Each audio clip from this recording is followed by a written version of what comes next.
Olá pessoal, boa tarde, tudo bem? Estamos começando hoje um novo quadro aqui no Direto na Fazenda. O nome desse quadro é More Than Words, mais que palavras.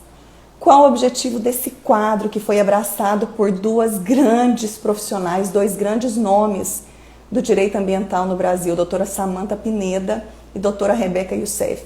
O objetivo é, através de dados e de análise de dados, comprovar que o nosso agronegócio é sustentável. Todos sabem que a função aqui do Direto na Fazenda é fazer uma ponte entre grandes nomes, entre profissionais do Brasil e do mundo, para provar, através de dados, a realidade do agronegócio brasileiro e facilitar para que essa engrenagem funcione melhor, seja mais lucrativa e mais competitiva para o produtor rural. O convite foi enviado para a doutora Samantha Pineda, para a doutora Rebeca.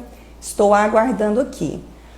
Hoje esse quadro que vai discutir muito a respeito de uma sessão que ocorreu no Senado na última semana, na qual a ativista Greta Thunberg participou dessa sessão temática do Senado que tratou sobre direitos dos indígenas e mudanças climáticas. E não houve uma expressão maior de quem realmente produz. E também não houve uma apresentação de dados da nossa sustentabilidade, do respeito ao direito dos indígenas no Brasil em comparativo, principalmente com a fração do mundo que realmente é quem mais exige o nosso comprometimento cada vez maior, sem estarem fazendo muitas vezes a tarefa de casa. Então nós vamos discutir sobre o marco temporal, porque esse marco temporal ele impacta na propriedade sua aí, produtor. Se houver o fim do marco temporal, como já foi defendido no voto do ministro Fachin na semana passada, nós teremos todo um quadro de insegurança jurídica. Por quê? Porque pode haver o que? Um aumento das reservas indígenas, tirando terras produtivas de vários produtores rurais ao longo do Brasil. Isso gera insegurança jurídica, isso aumenta o risco Brasil, isso diminui o crédito de investidores estrangeiros, porque o Brasil se torna cada vez mais inseguro. Doutora Samantha Pineda vai trazer as explicações, o que é e qual a implicância disso no agronegócio brasileiro, ok? Vamos estar tratando também sobre mudanças climáticas. Doutora Rebeca está entrando aqui. Só um minuto. Sobre mudanças climáticas. Oi, doutora, tudo bem? Oiê, oiê. Espera lá. Vamos ver se tá certinho. Pronto. Tá me ouvindo bem? Estou te ouvindo bem. Tá. Eu e meu programa com áudio sempre. Mas hoje eu já coloquei o fone porque o sem fio geralmente tem dado problema aqui também, doutora. Não, aquilo não presta. Eu nunca dou conta. Eu nunca dou conta. Olha o pessoal Verdade. dando oi. Oi, Antônio. Oi, Alex. Então, doutora, eu estava aqui fazendo já a apresentação desse quadro. Agradeço a senhora por ter aceito esse convite.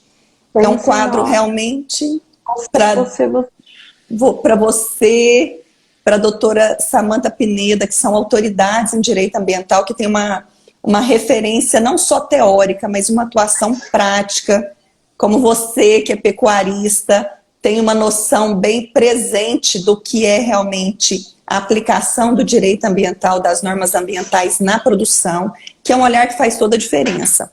E o intuito nosso é que a visão de quem produz, a visão do lado do agronegócio, seja vista e ouvida, porque muitas vezes o nosso próprio Senado e organizações internacionais só dão ouvido a um lado do discurso, não chamam muitas vezes os dados de quem produz, não fazem um estudo comparativo do Brasil e reiteradamente tem criminalizado o agronegócio brasileiro. Então nós queremos questionar qual o pano de fundo, o que se... Então o que nós temos para trabalhar hoje é exatamente isso.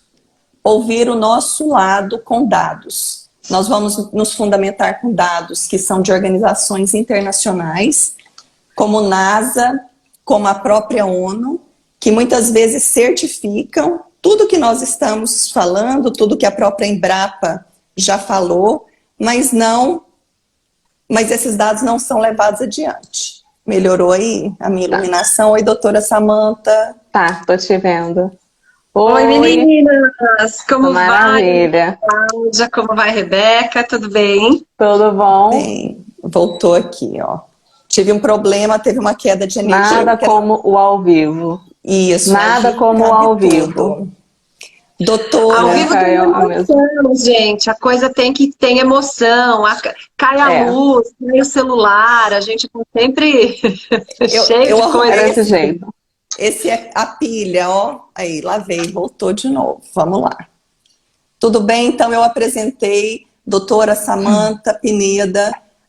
Qual é o objetivo desse quadro More Than Words? O objetivo é realmente, através de dados, comprovar a sustentabilidade do nosso agronegócio brasileiro, de forma que a voz de estudiosos, de pessoas como a senhora e a doutora Rebeca, que tem uma atuação imediata nesse setor, possam estar analisando esses dados, comprovando a nossa sustentabilidade, principalmente quando comparada a várias outras nações, que geralmente são aquelas que nos criticam, que criminalizam o nosso agronegócio sem fazer a tarefa de casa. Doutora Samantha, eu vou inicialmente falar com a senhora, porque nós estamos aí numa questão do marco temporal.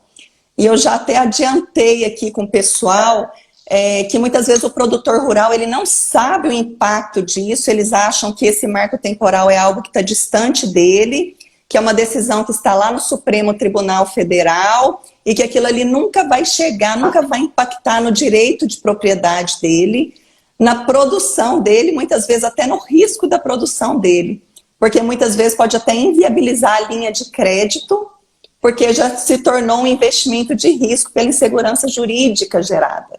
Então isso gera um efeito todo em cadeia.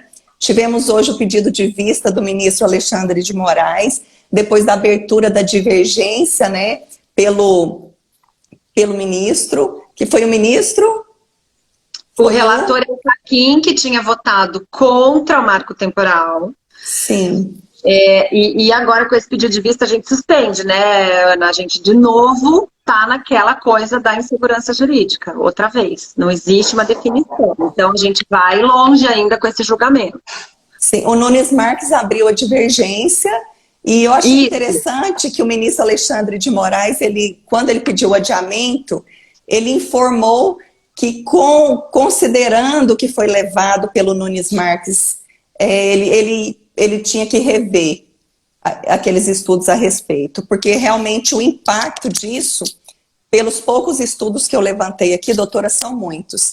Nós vemos aqui, nós tivemos a Greta, aquela ativista que nós respeitamos aqui, nós só queremos realmente chamar a Greta para ouvir o outro lado da história. O direito ao contraditório ele está previsto na Declaração de Direitos Humanos, então o agronegócio ele simplesmente quer ser ouvido aqui. Esse quadro aqui é uma voz para o agronegócio.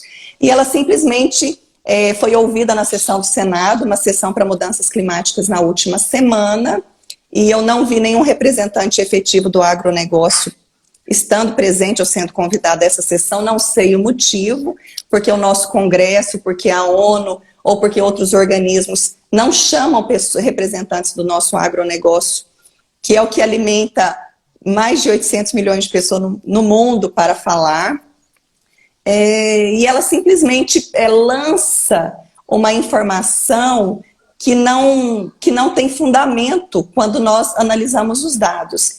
Falam que os indígenas têm que ser preservados, que é algo que nós concordamos, só que ela fala que o indígena é quem preserva o meio ambiente e deixa em aberto uma criminalização do agronegócio, como se o agronegócio, na sua atividade produtiva, não preservasse o meio ambiente. E é isso que nós queremos esclarecer aqui com dados de institutos renomados nacionais e internacionais. Doutora Samantha, eu vou passar inicialmente para a senhora, eu gostaria que a senhora explicasse do começo o que é o marco temporal e qual o impacto disso para o produtor rural, quem tem terra nesse país. Bem, muito obrigada, Ana Cláudia. Quero te parabenizar pelo Direto na Fazenda. Acho que precisava desse canal para que todos nós nos encontrássemos, né? Cada um fica no seu Instagram, cada um fica na sua rede social. E eu entendo que o Direto na Fazenda é um espaço para que todo mundo venha aqui bater aquele papo, sentar e tomar café falando do que interessa, com quem sabe o que está falando. Eu estou honradíssima, Rebeca, de estar do teu lado. Admiro, sigo e, enfim, sei o tanto que você traz de verdade, né, para essa discussão. E o marco temporal é uma coisa que está preocupando todo mundo, e eu estou aqui vendo as pessoas que estão entrando. Quero agradecer o Eduardo Viana pela manifestação aí pública, dizendo que eu sou a melhor advogada. Não, eu estou cercada dos melhores aqui também, viu, Dudu? Atual Engenharia, a própria Nilza. A Marise Porto, que está aí, ela é a precursora do sistema de integração lavoura, pecuária e floresta, e aí que a gente precisa entender que essa conta não é do agro, viu, Ana? A conta do desmatamento não é do agro. O agro é vítima em 98% das vezes, e como a gente aqui está comprometido com dados, então eu vou trazer dados. Foi feito um levantamento de quem desmata a Amazônia, que nós temos aí, assim, que nos outros locais. Por que a gente fala só de desmatamento na Amazônia? Já chego lá no marco temporal. Primeiro, porque no restante do país nós temos regularização fundiária, a gente sabe quem que é dono daquelas áreas. Então, se a fazenda X ou o produtor Y tiver um desmate ilegal, ele vai ter a fazenda embargada, ele vai receber uma multa do órgão ambiental, ele vai receber um processo crime do Ministério Público e ele vai receber uma ação civil pública para reparação do dano, além de não poder vender seus produtos, porque ele não vende aquele boi para o frigorífico se tiver uma área com desmatamento ilegal. Ele não vende aquele grão, ele não entrega aquele grão na cooperativa se ele estiver irregular do ponto de vista ambiental. E por que fica, então, na Amazônia essa concentração do desmatamento ilegal? Porque não se sabe quem é dono. O Brasil foi descoberto em 1500 e até hoje não conseguiu dar título para as terras que estão lá. Então, a gente tem um problema gravíssimo que o agro está pedindo para os governos resolverem, porque está caindo nas costas dele um problema que não é dele. Então, foi constatado nessa pesquisa, foi divulgada a própria CropLife, que é uma organização de mais de 40 entidades, lançou um atlas do agro sustentável brasileiro, e aí eu quero recomendá-lo, inclusive, e está lá de todos os órgãos oficiais de pesquisa, Embrapa, INPE, NASA, ONU, tudo que dá dado, que fornece dados confiáveis, estão ali naquele atlas. 2% do desmatamento na conta do agronegócio, e talvez realmente tem bons e maus em todos os lugares. Talvez por irregularidade mesmo, ou talvez por dificuldade na burocracia brasileira, acaba cometendo essas ilegalidades. Os outros 98% é crime, é garimpeiro ilegal, é ladrão de madeira, é traficante de animal, é grileiro, quer dizer, essa conta não é do agro. E aí, a gente falando em problemas fundiários, que tem muita gente que foi na década de 70 lá para cima e não conseguiu ainda receber seu título, a gente vai entrar no marco temporal. Porque quando a Constituição foi concebida lá em 1988, nós já tínhamos essa consciência social muito bonita, muito particular do Brasil, de uma dívida com a nossa origem, né? Com essa população original do Brasil, que eram os indígenas. E nós colocamos na nossa Constituição, através do Poder Constituinte, que os índios, as etnias, as tribos que estiverem em posse, que tiverem a posse tradicional, a ocupação tradicional daquelas terras, têm direito a elas. Isso foi muito bonito do ponto de vista de reconhecimento de direitos. Isso não tem em outro país, viu, Ana? O Brasil já tem mais de 600 terras indígenas homologadas. Lembrando que demarcação de terra indígena tem várias fases. Parte de estudo, depois tem estudo de demarcação, depois tem estudo de dimensão, e lá no finalzinho, acho que a 7ª fase é a homologação. Nós temos mais de 600 terras indígenas homologadas e 14% do nosso território. Doutora, Eu acho Pode falar. só fazendo interessante, porque para falar com a senhora sobre esse tema, eu fui fazer uma pesquisa dos indígenas no mundo. Quase não há Ótimo. nada. Quando eu olhei na Europa, que são os nossos principais críticos, que tem os índios Sami, nem voz lá eles têm. Porque é da Europa que partem as maiores críticas para o nosso agronegócio. Nos Estados Unidos também não tem, então em nenhum lugar do mundo existe um desenvolvimento do tratamento da política para os índios, do direito dos índios, como existe no Brasil. Então eu não sei o porquê do alvo de ataque, o porquê da politização mundial e internacional desse assunto. Ai, Ana, eu sei por quê. Porque se a gente sobrepuser os mapas das terras indígenas demarcadas no Brasil e o mapa das riquezas minerais, eles são coincidentes. Vai, que coincidência boa! Muita coincidência mesmo. É uma coincidência sensacional. Geralmente é um interesse de mercado, é um interesse político e de mercado, mas que assume uma narrativa de preocupação social, que é para criar no imaginário social que há uma preocupação nobre, que a intenção é nobre. Então, quando a intenção é nobre, os meios a gente não dá muita bola. Se o meio é justo, se o meio é lícito, porque eu tenho uma finalidade que é tão nobre, que é de proteger uma população tradicional. Quando o discurso toma esse tom, porque é o que acontece no ambiental hoje, o discurso tem esse tom. Você separa quem tem uma irregularidade, portanto é criminoso, é mau. Quem não tem a irregularidade, não é mau. Então não se trata de analisar friamente condução de processo, duração de processo, trâmites administrativos, tempo de licença, impacto de burocracia sobre unidade produtiva. Não se trata disso. Trata-se apenas de uma análise que não chega a ser uma análise, que é só uma pontuação de quem está em qual cadastro, para dividir entre maus e bons. E se você pega a Amazônia, tudo converge muito para crime ambiental, questão fundiária, questão indígena. Aí você joga nesse bolo todo uma mesma propriedade que ela pode ter questões a tratar, não estou dizendo que ela é certa 100%, ela tem questões a tratar. Quando ela tem questões a tratar nessas três áreas, ela por definição está errada. Ela por definição é uma unidade criminosa. É sempre por aí que a tônica surge. É romantizado, né? É uma coisa um pouco... vamos dividir entre vilões e mocinhos, quando a gente sabe que não existem vilões só maus e mocinhos só bons. A gente tem dois lados de muita virtude e dois lados de muita legitimidade. Também tem dois lados em que a gente acha os ilegais, os mal intencionados, e isso não é colocado, a gente não põe isso na conta de quem... Um paralelo que eu traço sempre, por exemplo, a documentação do teu carro venceu. É uma questão administrativa.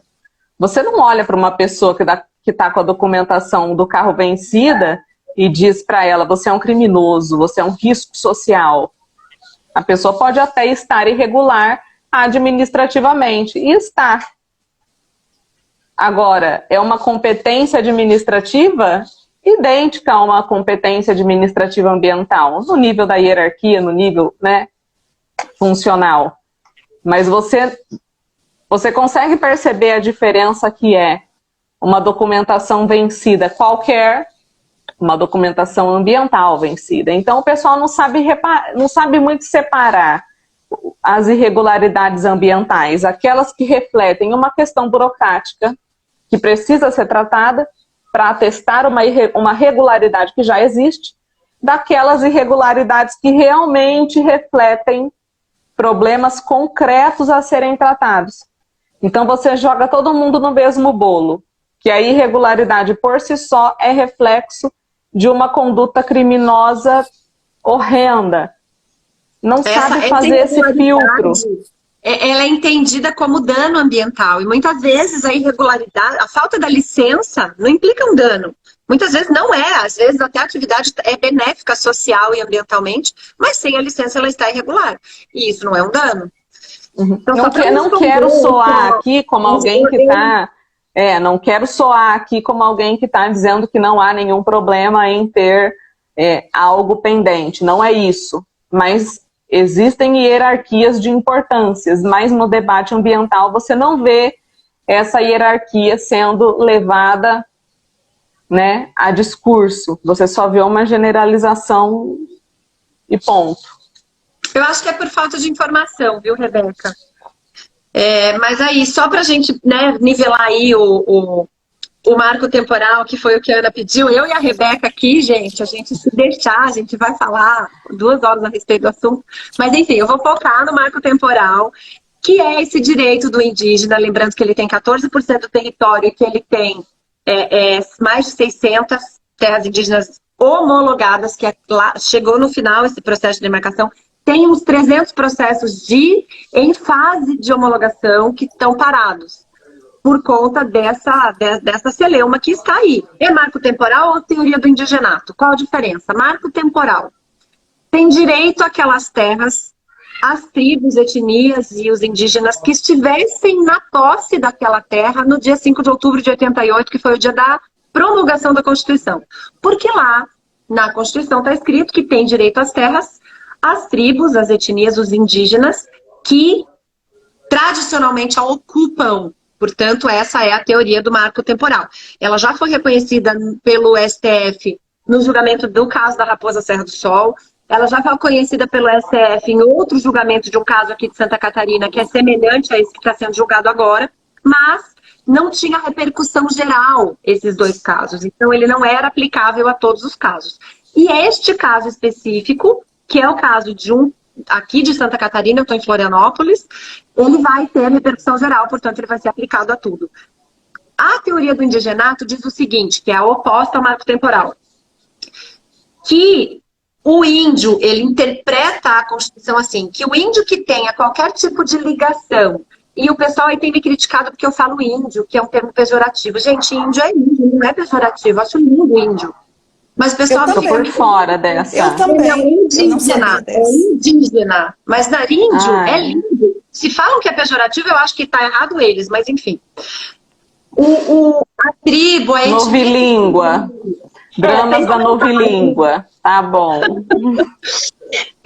A teoria do indigenato diz isso, que a qualquer tempo, se uma tribo ou etnia entender que tem qualquer ligação com aquela terra, veja, a qualquer tempo, ela pode reivindicar que aquela área seja demarcada e seja homologada como uma área indígena. Vamos para o exemplo concreto. Locais onde estão produtores rurais, ou até assentamentos, ou até cidades, em que em algum momento uma tribo indígena chega e diga, mas aqui a gente fazia um ritual, ou aqui a gente tem alguns antepassados enterrados, ou aqui a gente tem, enfim, qualquer tipo de ligação, independente de título, independente da atividade que esteja sendo desenvolvida lá naquela região, ela pode ser alvo de estudos para a demarcação de terra indígena. Então, perde-se o critério do tempo. É só uma declaração desse povo, dessa etnia, já é suficiente para começar essa discussão sobre a propriedade. Não existe nada relacionado à imprescritibilidade categórica na Constituição, né, doutora? Não existe. Essa teoria do indigenato, ela é, na minha opinião, jurídica, tá? Não estou falando aqui de ideologia ou de opinião. Eu estou falando como uma pessoa que advoga há 20 anos. Não existe segurança jurídica exatamente por isso. É um direito imprescritível aos indígenas, e é um direito que pode ser meramente declaratório. Claro, vai passar por todas as fases, vão se fazer estudos antropológicos, vão se checar as informações, mas, de qualquer forma, já se instalou conflito fundiário no momento em que houve uma declaração dessa. Então, é isso que a gente precisa evitar no Brasil, porque problema fundiário já tem de sobra, né? Sim, certamente. Então, doutora, dando seguimento hoje, se houver uma mudança de entendimento do Supremo Tribunal Federal, qual vai ser o impacto nas áreas produtivas do agronegócio?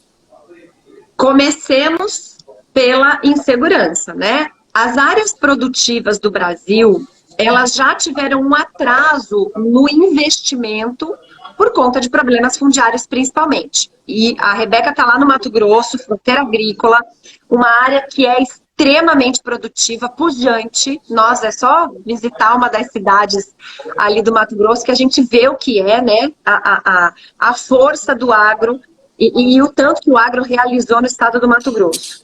Só que nós tivemos atraso de investimentos, principalmente de fora, né?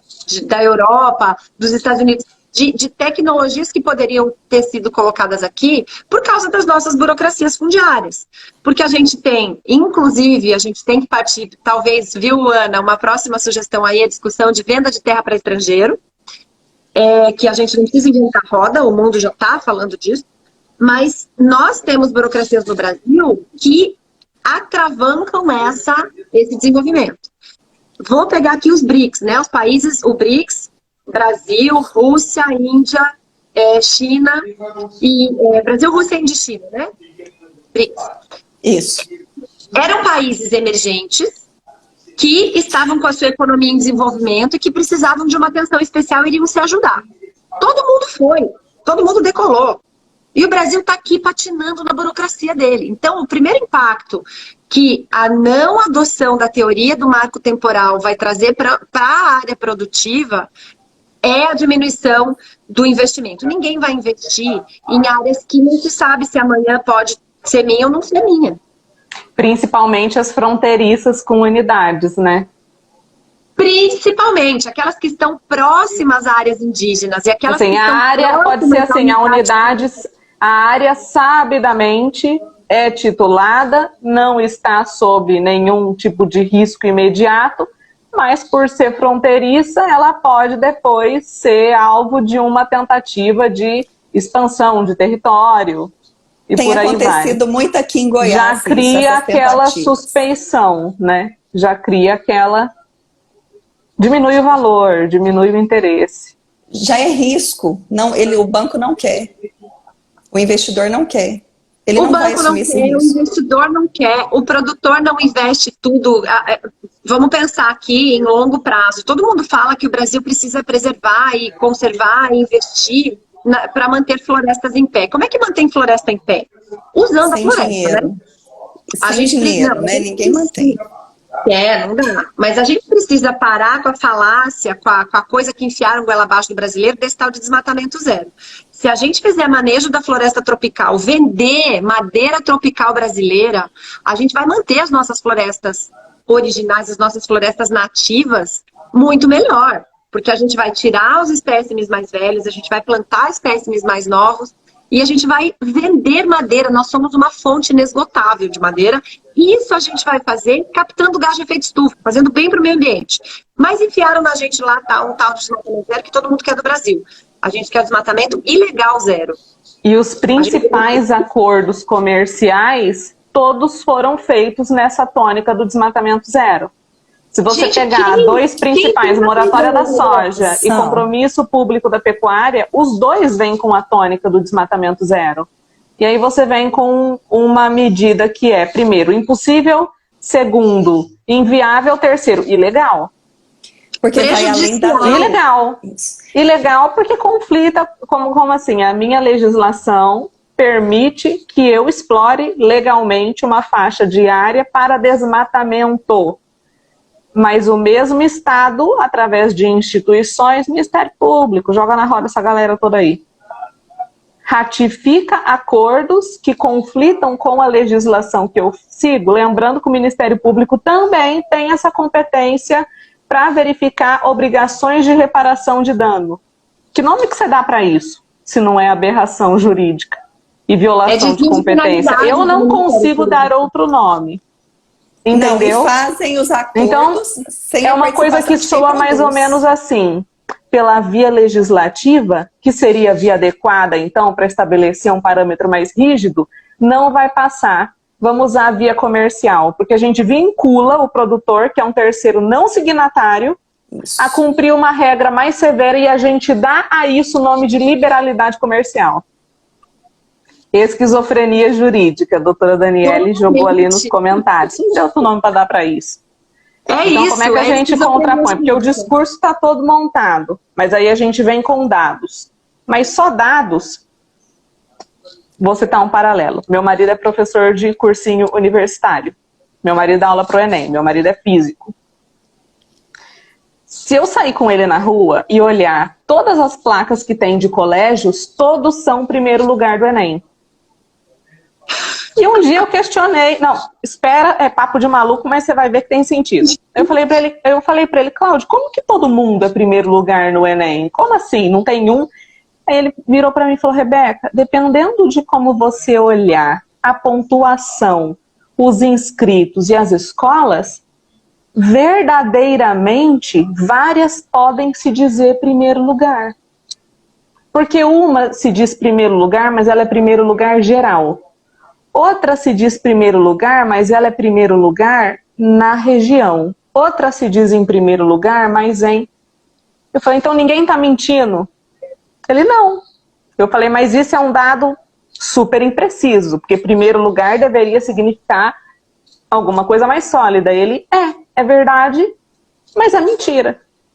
Aí quando você pega dados ambientais, e se você for pegar aqueles dados ambientais que são o que a galera gosta, né?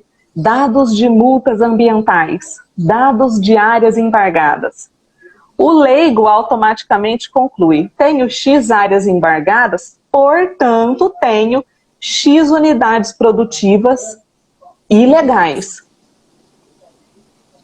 Ele para aí a análise dele. Tanto é que você já reparou que processos ambientais são chamados midiaticamente de processo para pagamento de multa? Que loucura, eu nunca tinha parado para pensar. O processo ambiental, para pensar, dá um Google que você vai reparar. O termo é sempre esse, processo para pagamento de multa. Sendo que o processo ambiental, ele é nada mais que um início de verificação que só terá uma conclusão válida e constituída lá no final. Aqui não, parte-se do princípio. E as principais sanções são aplicadas lá no começo. Então eu tenho um processo que já é feito de uma maneira sui generis, que você não vê isso com tal imposição sancionatória nas outras esferas e nos outros processos padrões, mas você vê também esse raciocínio automático. Tanto é que a área embargada, ela não é inválida para venda de grãos e para venda de gado se o embargo tiver sido confirmado e o processo transitado em... Não. Bastou ser embargada, não há essa análise. O embargo pode ter sido até ilegal. Em lugar errado. Não é... Então, quer dizer coordenada não bate. Agora, será que crime ambiental... Você entendeu? Então, você só pegar esse dado grosso, e achar que esse dado grosso de irregularidade reflete por si só em criminalidade, você está deixando de fazer um filtro que é irregularidade formal e irregularidade material. Você encontra áreas que já passaram por todos os trâmites necessários para serem reconhecidas como regulares, mas são mantidas na irregularidade. Embargo antes de 2008, anterior ao Código Florestal. A propriedade deu entrada, aderiu ao CAR, aderiu ao PRA. Ela continua embargada. Tem APF, né? Tem autorização provisória de funcionamento. O que isso significa? Ela está irregular, mas por uma omissão estatal. Ela não está irregular porque ela precisa alterar a forma com que o proprietário lida com a sua área. Não. Então ela acaba sendo punida de todas as maneiras. Administrativamente, é uma coisa que eu falo sempre. Agora, esse status da propriedade, ele é importante não só entre a propriedade e a administração pública. Agora, esse status, que ele pode ser muito impreciso e muito desconectado da realidade, ele importa comercialmente. Aí fica o produtor ali no meio. Ele tem uma comunicação com quem fiscaliza, que é, caramba, péssima. Aí depois ele cai em um acordo que, ele não foi consultado, 2, ele não participou de audiência pública, 3, ele não assinou droga nenhuma, mas aquele acordo vincula ele. Então, às vezes é um susto que ele toma, porque quando ele é comunicado de que a venda dele está travada, a primeira coisa que ele fala é: não, mas isso aqui, quem criou isso aqui? O frigorífico agora está criando lei? A cooperativa está criando lei? Ele nem sabe do que aquilo se trata. E ele é esse terceiro não signatário, mas o principal interessado dos efeitos de estudo. Então, o principal atingido, né? O principal atingido.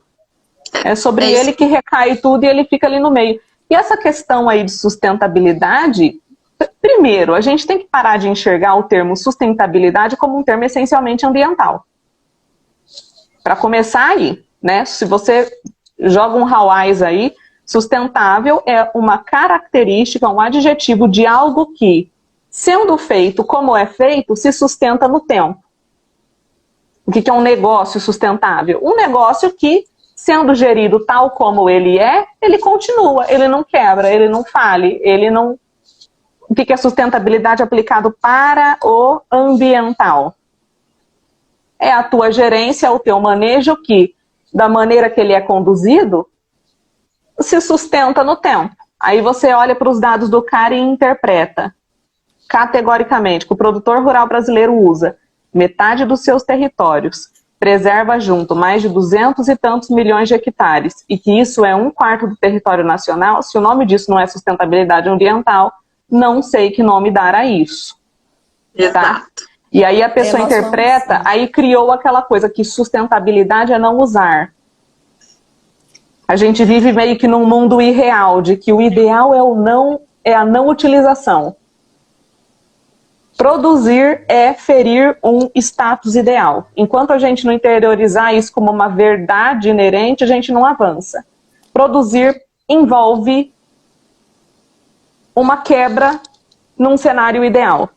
Se você considerar que o cenário ideal é tudo tomado por mata nativa, produzir vai envolver ferir uma parte disso. E que ferir uma parte disso não é necessariamente um prejuízo, muito pelo contrário, é civilização, é avanço.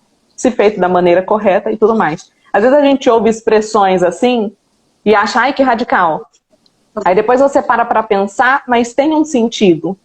Um colega meu aqui de Cuiabá, Dr. Fernando Leitão, escreveu um artigo muito interessante sobre antropização e o quanto a antropização, o uso, tem sido considerado per si algo prejudicial. E ele conclui o texto dele de uma maneira muito incisiva: desmatamento é civilização.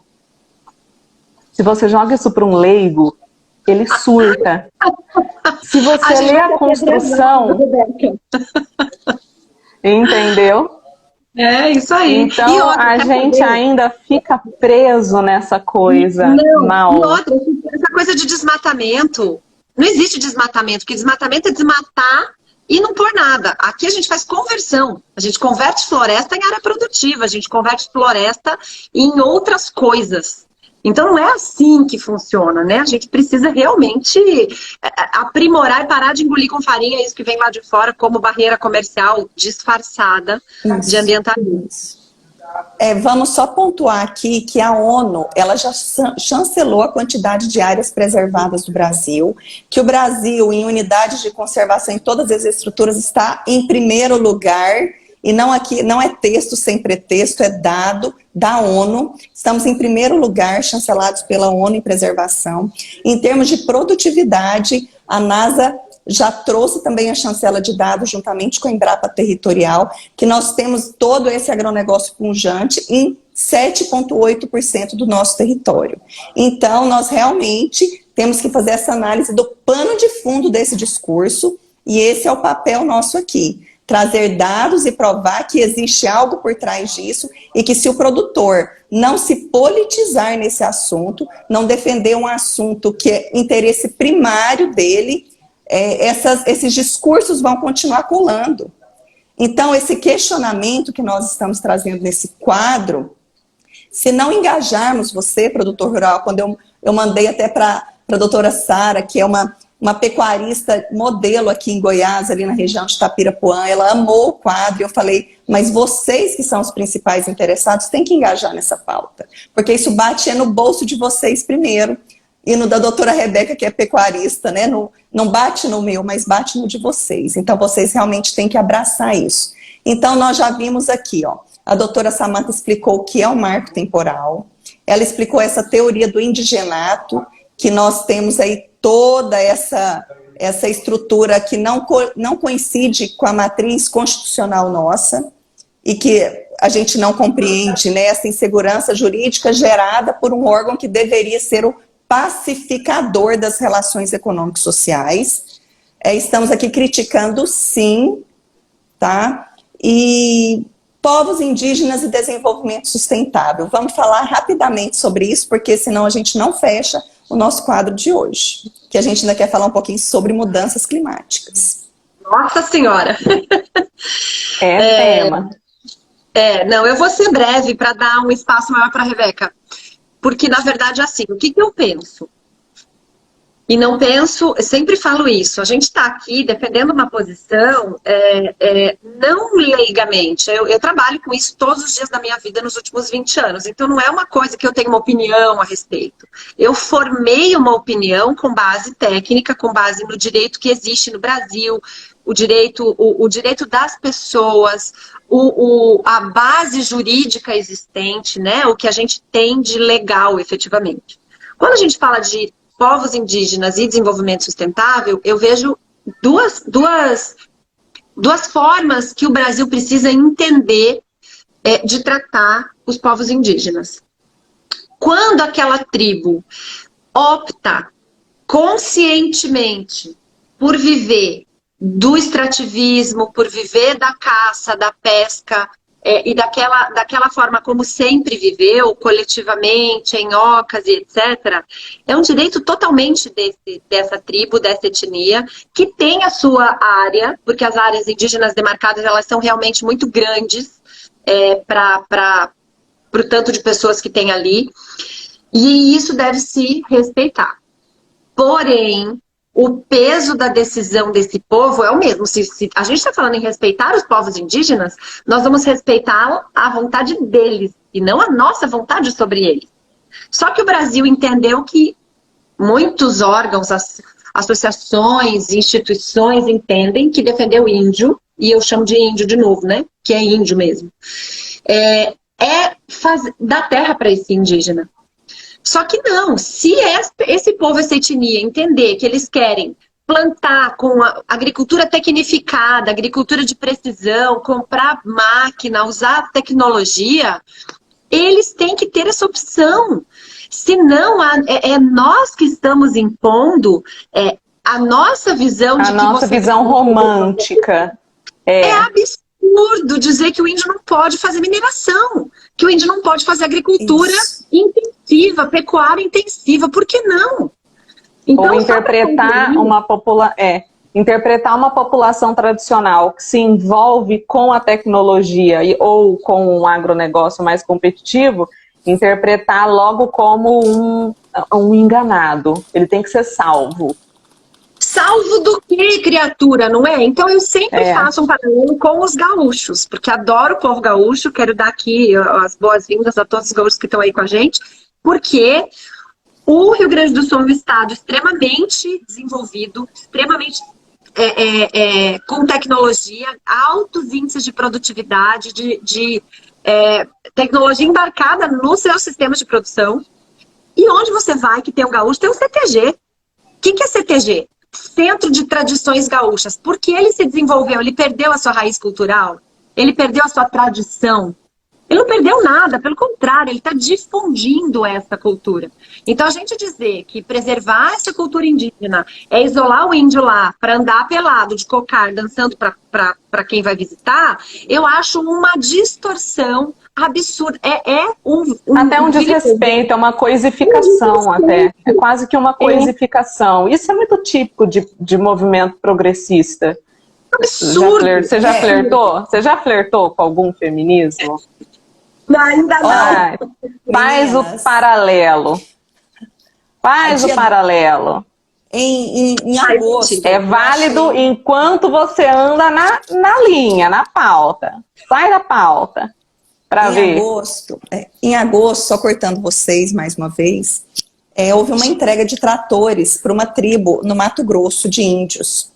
E eu assisti as reportagens, as lideranças, a felicidade de lideranças que não foram ouvidas lá pelo Senado. Falou, nós também queremos produzir, nós queremos ter acesso a tratores, a inovação na agricultura.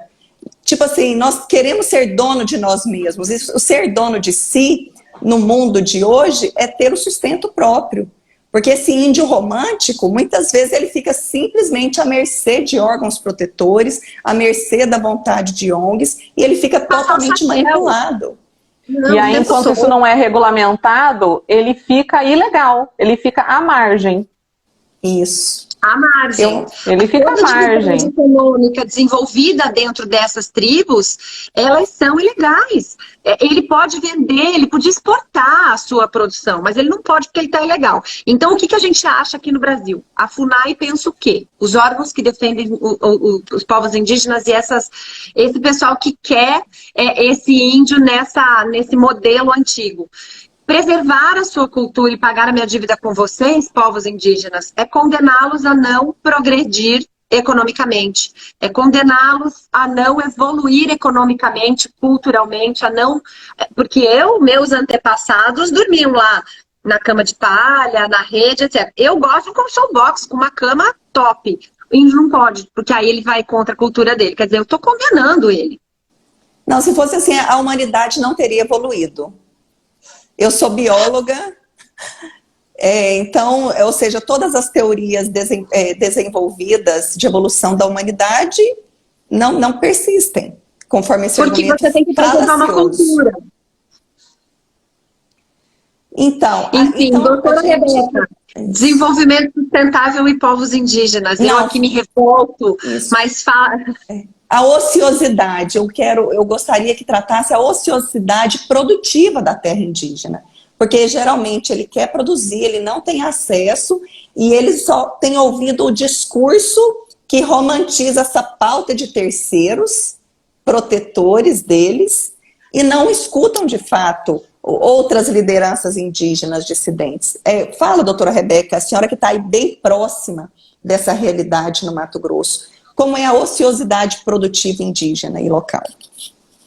Olha, eu acho que nisso a gente volta muito no que a Samantha já disse, né? Existem populações tradicionais que pretenderão manter a maneira como eles já convivem, né?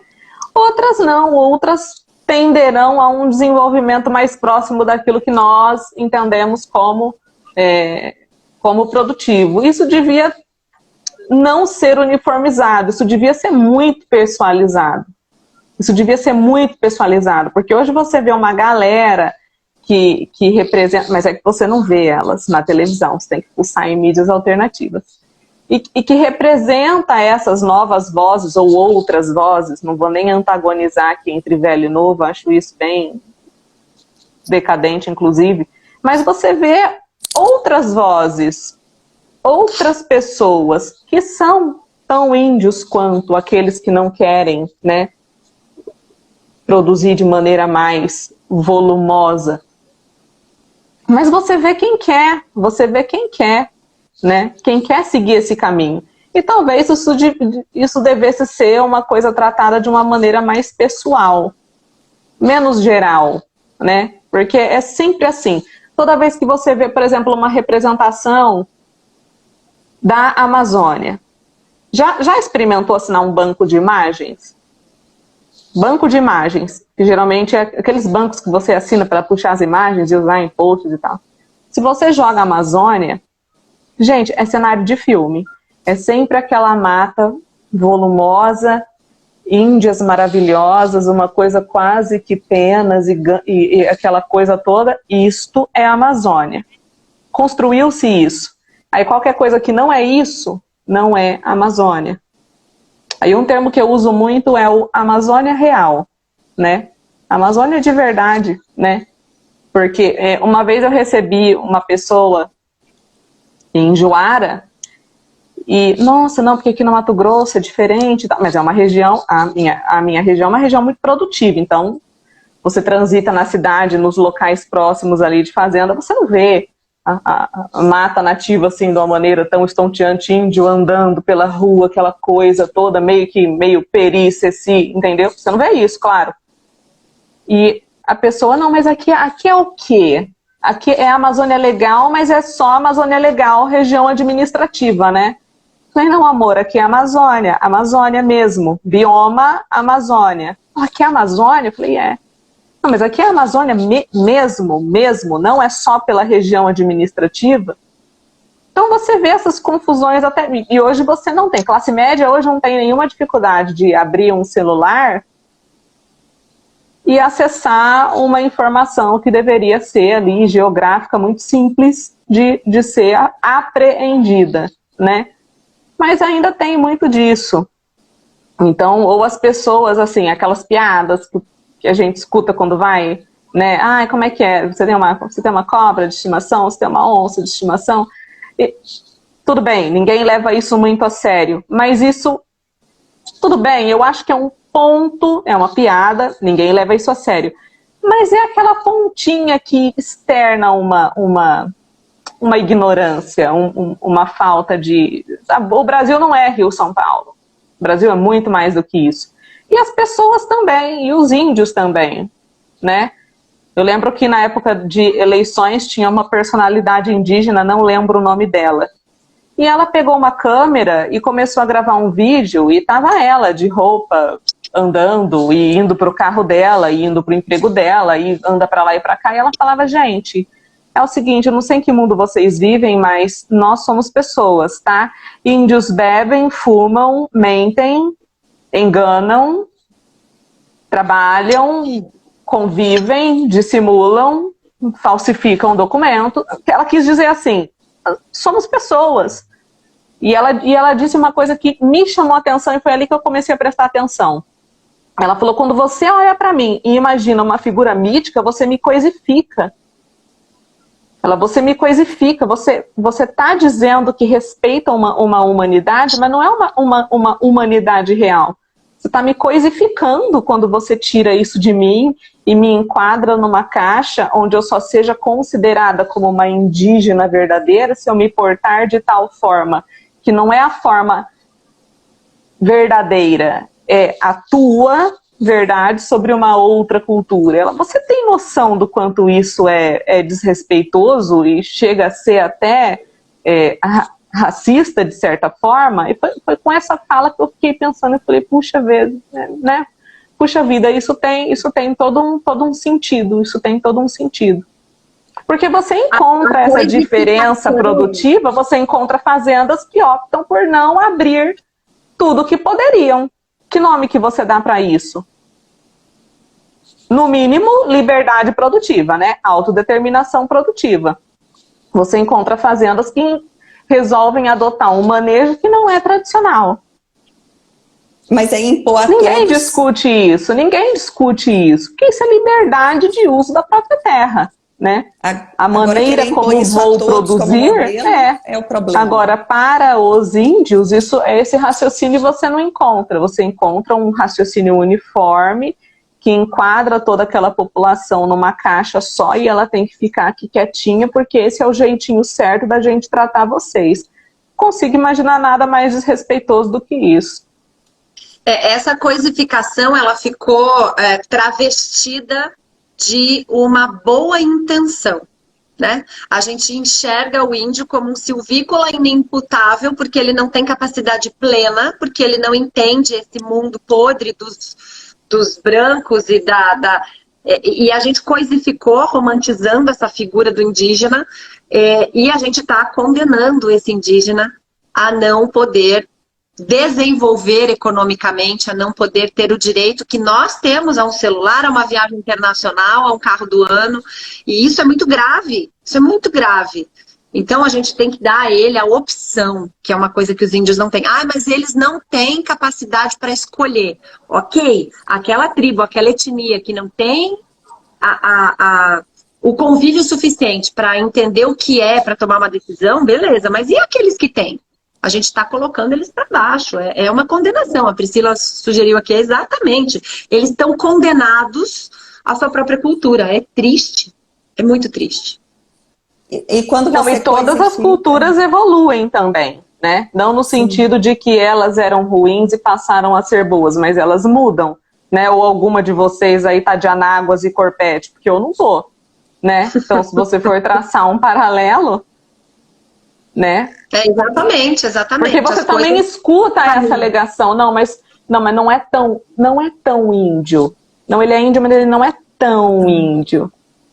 De onde vem esse não é tão índio? Não, a pessoa está querendo dizer que, na verdade, é porque ela não está performando aquilo que você entende que é ser indígena. Então, tem tudo isso, né? Tem tudo isso no meio. Eu, sinceramente, espero que o marco temporal seja substancialmente uma ferramenta de segurança jurídica, que ele reflita em segurança jurídica sobre titulação, e que essa discussão, Samantha já trouxe no início de maneira muito clara, que isso é um reflexo da falta de regularização fundiária que a gente tem, porque não era para a gente estar discutindo isso agora, né? Não era para estar sendo discutido, porque já era para estar resolvido, já era para estar pacificado. Então, Samantha, isso tudo é por causa do termo uso tradicional, né? É esse termo uso tradicional que o pessoal dá uma margem, né? O tradicional né? Os indígenas têm direito às terras que tradicionalmente ocupam.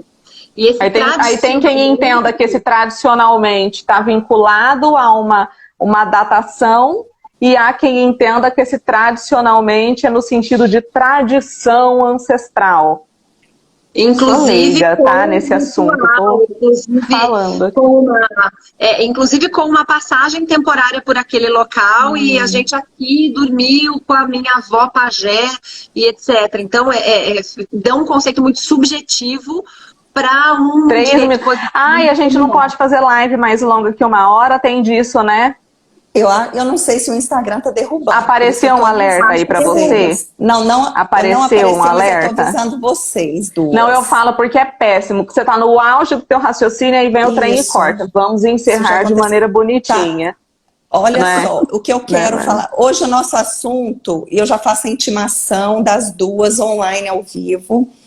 Preciso de vocês para a gente continuar explorando isso, e nós vamos estar chamando outras pessoas, porque nós estamos analisando dados para trazer argumentos e fundamentos para produtor, para o mundo acadêmico, para todos os interessados em agronegócio.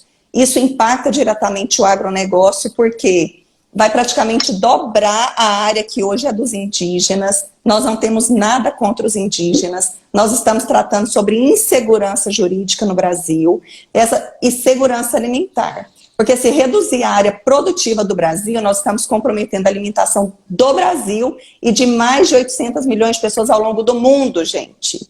Se a safra brasileira de soja agora, ela não for recorde, nós não teremos praticamente estoques mundiais suficientes nem para 10 dias de reserva. Nós estamos entregando uma safra americana cheia de problemas, ela está vindo para a menor. Nós estamos aí acreditando numa safra recorde de soja, para entregar para o mundo que precisa comer, que come mais de 1 milhão de toneladas de soja por dia. Então, se nós não entregarmos, o mundo passa por uma grave crise de segurança alimentar. Então, o marco temporal, ele impacta no bolso de cada um, no título dominial de cada um e na produção de soja. Considerações finais para as doutoras. Se cair, meninas, conto com vocês na quarta. Caiu, tá tudo bem. Para a gente explorar mudanças climáticas, para tratar fatores de originação, dar um norte para esse produtor produzir mais sustentável, agregando maior valor ao produto dele, alcançando mais mercados internacionais, e o grau de participação do Brasil aí nessas mudanças climáticas em comparação ao mundo. Está com vocês. Doutora, eu aconselho a cada interessado que tenha áreas produtivas próximas a unidades indígenas ou áreas próximas ou conflitantes, que lide com o assunto sem histeria, para começo, né? Que se envolva de maneira realmente objetiva, com finalidade de regularização, e que use isso como uma oportunidade de buscar uma regularidade que se não tinha, que agora tenha, né? Existem cenários que eles não são escolhidos por nós. Há situações que nos vêm, nós não temos escolha.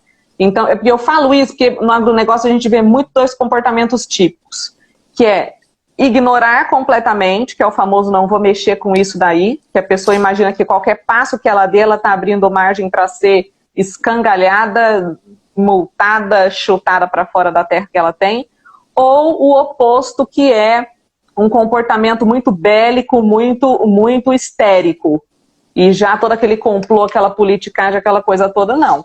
Eu acredito numa terceira via, sensata, com finalidade de regularização e amparada por aquilo que a gente tem de dispositivo legal a nosso favor. É nisso que eu acredito, é isso que eu recomendo.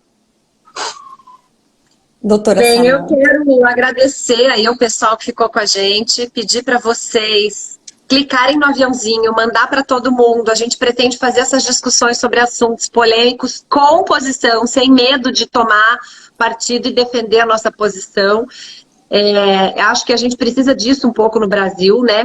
Posições fundamentadas, científica, academicamente, com fundamento técnico, sem discussão muito apaixonada, para que a gente possa ver a luz no fim do túnel de um jeito sensato, de um jeito racional, e até para que a gente possa ter resposta a esses alardes, né, que são feitos por pessoas que não têm esse preparo. Então, obrigada pelo espaço, Ana, acho super legal você ter tomado essa iniciativa. O Direto na Fazenda, eu acho que vai explodir.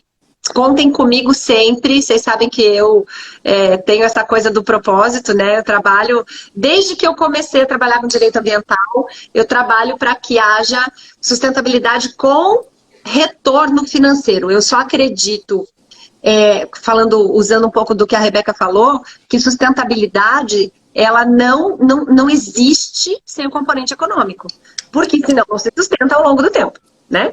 Então, deixa de ser.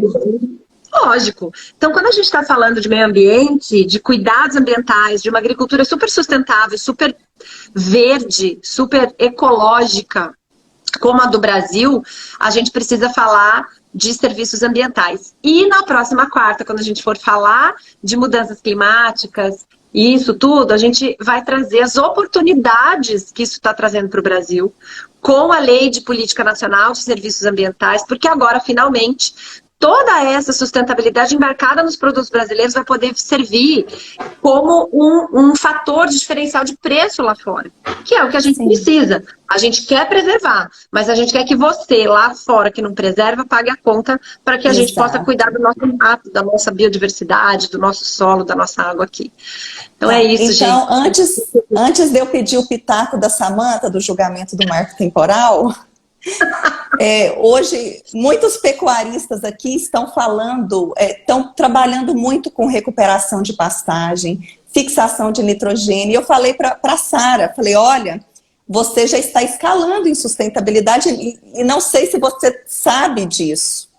Então, essa proximidade e essa praticidade que a senhora, que as duas doutoras trazem, faz toda a diferença para quem produz. Porque vocês estão linkando o conhecimento ambiental na prática, porque muitas vezes a lei ambiental e as exigências ambientais parecem um mundo muito além da rotina do produtor. O cuidar do quintal dele, da fazenda dele, muitas vezes ele já faz uma prática sustentável ou está formalmente regular, que é algo que a doutora Rebeca fala muito, né?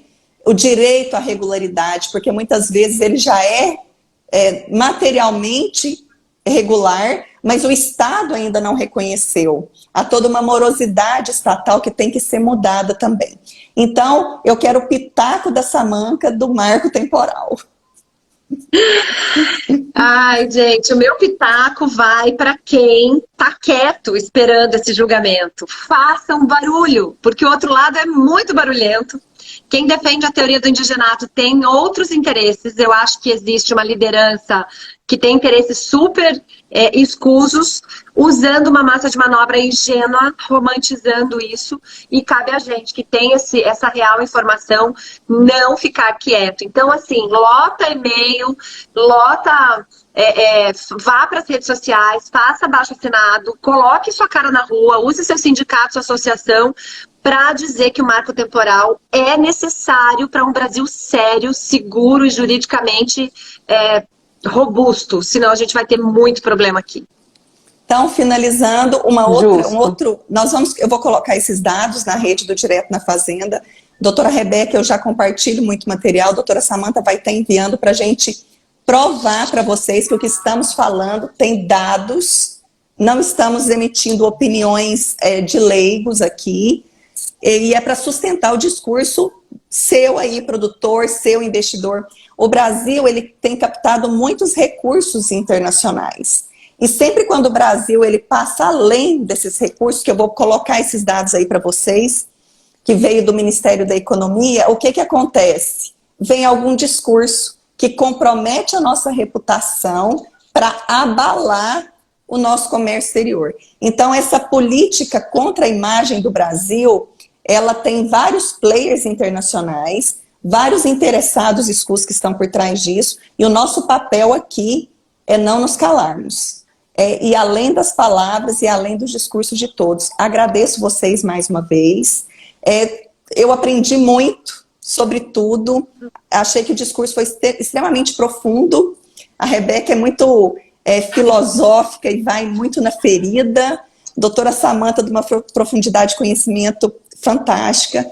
Agradeço muito. Peço que todos vocês estejam acompanhando esse quadro todas as quartas-feiras, às 18 horas, aqui no Direto na Fazenda. Recompartilhem mesmo nas redes de vocês e mandem sugestões e mandem as perguntas. Eu já tenho aqui algumas que a gente vai estar trabalhando em outros momentos. Muito obrigada a vocês mais uma vez.